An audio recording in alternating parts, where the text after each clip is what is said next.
I found this reflection titled Faith in the Time of Coronavirus in America magazine, and I'd like to share it with you over the next couple of days.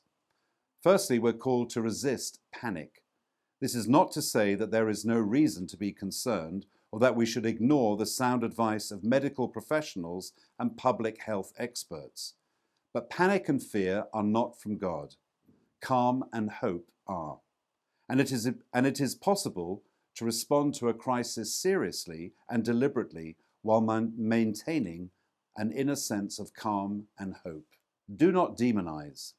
The other day, a friend told me that when an elderly Chinese man got into a subway car in New York City, the car emptied out as people started to shout slurs at him, blaming his country for spreading the virus.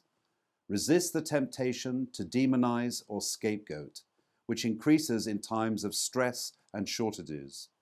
COVID-19 is not a Chinese disease. It is not a foreign disease. It is no one's fault. Likewise, the people who become infected are not to blame. Remember that Jesus was asked about a blind man. Who sinned, this man who was born blind or his parents? No one. Illness is not a punishment, so don't demonize and don't hate. Many things have been cancelled because of the coronavirus. Love is not one of them. Do not be afraid, as Jesus said many times. Care for the sick. This pandemic may be a long haul. Some of our friends and family may get sick and perhaps die. Do what you can to help others, especially the elderly, the disabled, the poor and the isolated. Take the necessary precautions. Don't be reckless and don't risk spreading the disease.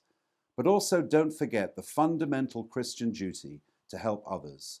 When I was sick and you came to visit me, Jesus said. And remember that Jesus lived during a time when people had no access to even the most rudimentary medical care. And so visiting the sick was just as dangerous, if not more, than it is today. Part of the Christian tradition is caring for the sick, even at some personal cost. And do not close your hearts to the poor and those who have no or limited health care. Refugees, the homeless, and migrants, for example, will suffer even more than the general population. Keep your heart open to all those in need. Don't let your conscience become infected too.